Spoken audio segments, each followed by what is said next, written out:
Hello guys, welcome back to the next video. This is basically going to be the continuation of the previous video, and let me just reconnect my previous recording to this one so we can continue where we left off. Now let's go to the next second. Now slowdown effect triggers Akemi's Karmic Fire, which deals extra damage that we knew of. 16% extra damage that we saw in Akemi's skill. So Daigodo receives 16% from Akemi to deal extra damage, and this is gonna continue in the slowed down effect is gonna continue for 4 more seconds. And now Daigodo launched a basic attack, did some damage, and Akemi did her rumbling thunder attack that she has. I think this was her. I'm sorry, let me recall. Rumbling thunder. Was it this one? Purgatory. Rumbling thunder, yes. Basic attack has 10% chance to reduce travel speed by 50% for 3 seconds. This happens once in 6 seconds. So right now, okay, let me help this guy real quick. Okay, I'll try not to do back and forth a lot. So we were on second in the battle, and rumbling thunder happened. So for next 3 seconds is gonna be reduced by 50%. Now basic attack gave Daigodo 8 rage again, and there was a counter attack which gave him and some more rage.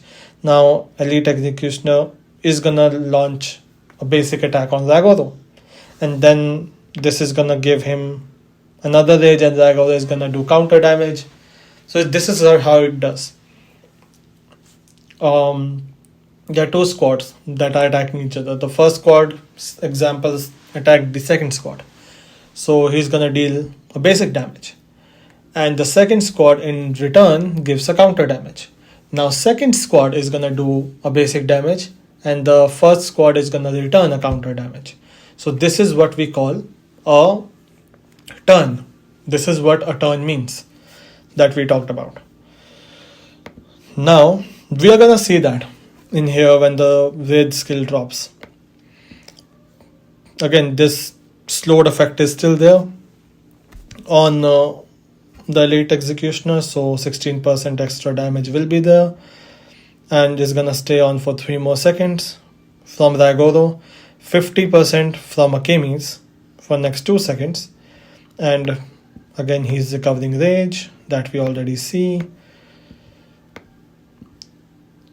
Okay, this is still 16% to them. This 16% is gonna stay effective, I believe, until this duration goes to 0, because this is for slow target.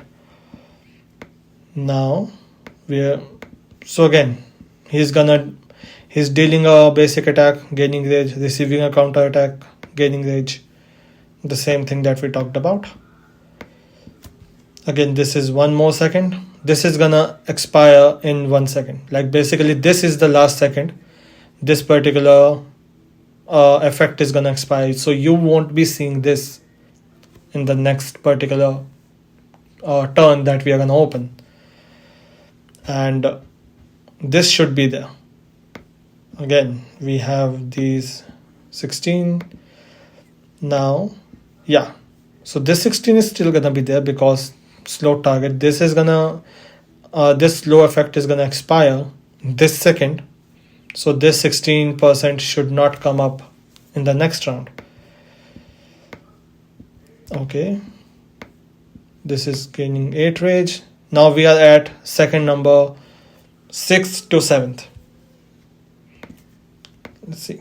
Now that 16% is gone, Daigodo is just getting 8 rage from the basic attack, counter damage, counter attack. He's getting 8 rage from here. Now we are getting close. At this point, if we started counting, let's actually do that real quick, because we might have to do it only one time for us to get it. But whoever watching this video, if your math is good, you might be already catching on to what I'm trying to say next. Okay, let's quickly check this. Yes, let's start counting. This is when the first attack happened. Second number 1, we have 16 rage coming on here. Now from second 2, start counting the number of seconds, because we know 1000 rage per second is what we receive. 100 rage per second. I'm sorry. So second number 1 to 2, we got 100. 1, 2, 3, 4, 5, 6, 7, 8. So this is 800 right here. And each second we know we are getting 16 rage from Zygoro. Sorry, we did not count it the first second. So you got from second number 1 to second number 9. You have 900 rage accumulated so far over here. And we also have 16 rage coming every second. So if I do 16 times 9, we are getting 144 so far. So at second number bit from second 8 to 9, at this point, with Zygoro's 16 rage per turn and whatever rage we accumulated so far, we are standing at a 1044 rage at this point. That means we are ready for the rage skill drop, which is like long way of saying skill drop. Just let's use the term skill drop at this point. So you will see the skill drop that happened very next second. It says over here that 1000 rage is accumulated at this point, and the rage skill drop is gonna happen at the next second. So the moment you have 1000 rage, the skill doesn't drop at that moment. It drops the next second. And it says Zygoro's. I'll tell you why I mentioned that. So Zygoro's launch a basic attack, and then Raging Heart he receives 8 rage, and counter attack receives 8 rage. Now he launched Elite Executioner launched basic attack, and Zygoro launched a counter attack, but Zygoro also uses his rage skill Guardian Deity. Receives a shield for 3 seconds that can absorb damage up to 9600 if I'm not wrong. So this is the damage that got absorbed. Now Zygoro also healed some troops, because that's one of his medicine supply, one of his talent in defense tree, that it can heal some troops. Now we have 1000 rage that got accumulated, so Zygoro's skill got dropped. Now next second, Akemi's skill, the arrow dance, is gonna drop her rage skill. So Zygoro's shield is in effect, and squad damage percentage that he gets from it, and also he gains rage. Let's see, shield absorbed some damage. Now Akemi used rage skill and dealt extra damage, and Elite Execution is going to be slowed down for next 2 seconds, which means Zygoro's shield is up, the target is slowed down, so Zygoro should get that 16% extra damage right here from Karmic Fire, 16% because he's slowed down. Now Zygoro's passive skill started another countdown for slowed down effect for 4 more seconds.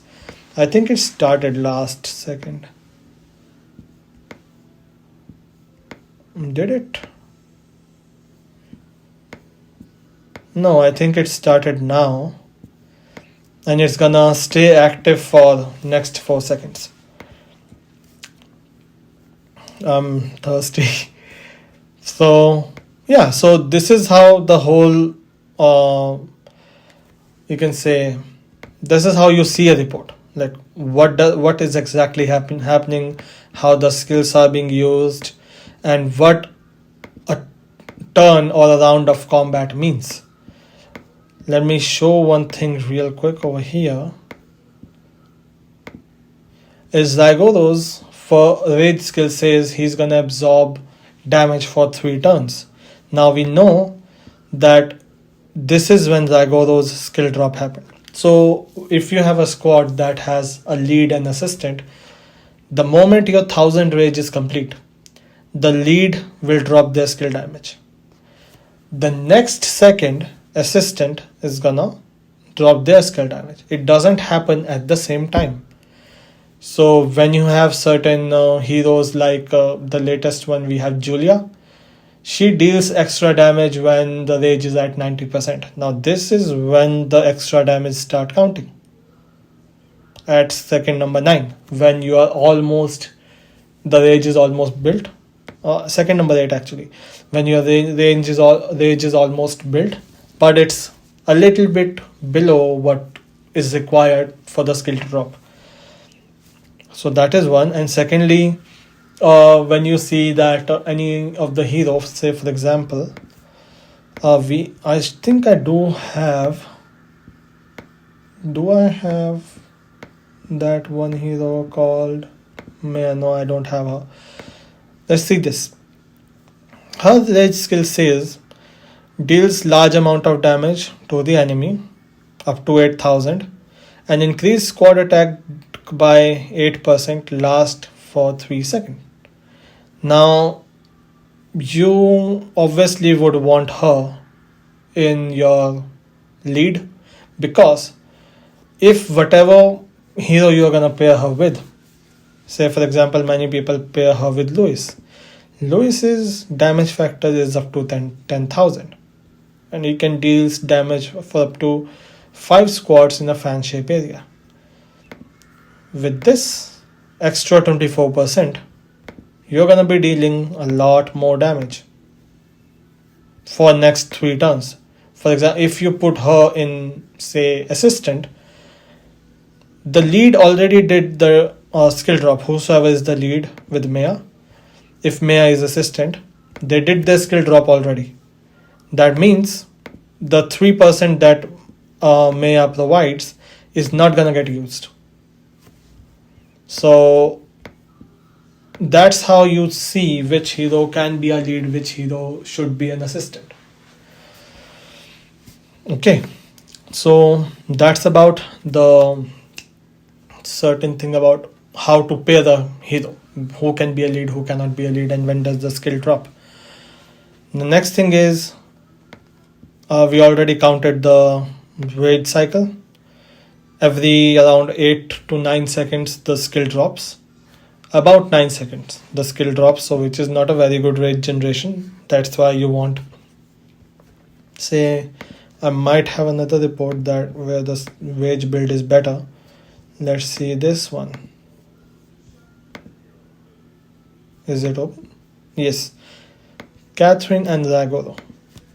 Now in this we have the first rage happening at 9 seconds, 9 to 10. So rage build is better than before because the lead dropped his rage at second number 10 and 11. 11th was the assistant. So already it's better. So 9, 10. Then we have at 15, 16. So it's already like way less than, it's like around 7 seconds, the skill cycle. We have 20, 21, less than 7 seconds. And then we have 27, 28. We had 3 skills drop for Raigodo Akemi by the time we had, so right now at 28 second we see 1, 2, 3, 4 times the skill drop at 28 second. Now if I go here, you're gonna see what I'm trying to say. we have 1, 2, 3 skill drop. So the more number of skill drops happen, the more damage you're dealing. That is the reason why you'll see only 35% damage here, but 56% damage over here. Now if you're fighting another squad who is dealing whose skill drop is better, faster than yours, you're gonna be taking more damage than you are inflicting on your enemy. And practically, for the most part, you might die or lose the battle based on certain other factors like how many troops they are carrying or the tier troops that you or your enemy is carrying and all those affect. But if you both have say 200,000 troops, T5, and you're fighting, and your enemy is dealing is having a faster skill drop than you, you're gonna lose. So that's why you want to have better rage building happening for you. Now, another thing is, what is a round of combat? This is what we call, each row here is what we call a round of combat. You are dealing, say for example, let me go to another report I have with Tom, because that's something that comes up a lot. Tom here is, let me see, this one. He heals 4,000 of your lightly wounded troops and deals a damage of this. Now this is going to happen every time the raid skill drop, because this is a raid skill. So if you have more than 4,000 troops damaged during that time, you are gonna heal 4,000. But if you have less than 4,000 damage and you have your Tom healing 4,000, basically you're healing all the troops that got injured during that round of combat, during that whole time, in those until your skill drop happened. So let's see, this is 568, 1136, 1136. So basically every round of combat you are basically having 1136 troops that are getting injured. Why is my cursor? My cursor somehow disappeared. Maybe I'm talking too much. Anyway, so let's see here. This is where the skill drop happened for Tom. We can see that over here. Tom's about to activate rage skill, power crush, and let's see over here. We have Tom gaining rage because he has the same defense tree and infantry tree as Zygoro. He is basically getting both of those because I upgraded the rage for both of them. Now we have 9 for this round of combat. We had 1132 that got injured in total. But when the skill drop happened, we have 1940 troops that got healed, plus 219 from Tom's skill. So we have whatever troops that were injured during this round of combat, they got healed. So even if my damage was more than, so whatever damage was gonna happen, say 1132 was the damage that would have happened. If I minus 4,000 minus 1132, I have 2,868 that's left. So all those okay, if let me just do a little calculation and see if I calculated it correctly. Maybe just a little bit. So instead of having 1132 injuring, I have 1102 troops back, which means this in total turns out to be somewhere around 2200 troops that I gained during this particular skill drop. Now it should have been 4000, but again, it says the heal factor is 4000, doesn't mean that it's gonna heal 4000 troops. So there it is. The point being, if you are healing more troops than they are getting injured, you are wasting away those heals. That's why a lot of the time people don't end up using Martin and Tom together, because Martin increases the healing effect by 35%. If we go here, I do have Martin, I believe. Yes, I do. So healing effect is up to 35% here. Oh, my cursor is back. So whatever healing that Tom is doing is getting increased. Now if he's not gonna basically get that much injuries, all these healing effect is gonna go to waste. So if you're using certain healing troops, make sure that you are gonna receive that much amount of damage, otherwise your healing is gonna be wasted. So this is what we called a round of combat, in which you have one basic damage and a counter damage and certain skills that happen during that round. Also, I forgot to mention about lightly and heavily wounded troops. So during the fight, you will have two kind of injuries. Lightly wounded are the ones that are gonna get healed if any of your heroes use any kind of a healing effect. Depending on the heal factor, certain of those troops can come back into your squad to fight. But the heavily wounded goes to the hospital immediately. So if you're using any kind of a healing, hero pair like Tom, Martin, or you'll have Thunder in a later game, those heroes do provide healing to the lightly wounded troops, but heavily wounded still goes to hospital.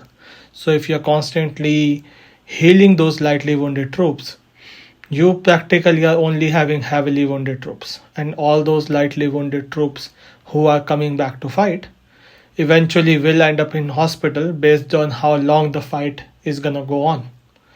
So this is another reason why you don't want to overheal your squad, because you're gonna fill up your hospital that much faster, because certain percentage goes to hospital, not all of them, even if you lose the fight.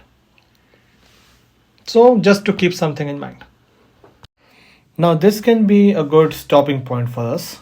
We covered a lot, and I don't want to flood you guys with a lot of information at once. So this is exactly where I will continue the next video. So please move on to the next part of this video. Yeah. All right, guys. I'll see you in the next one.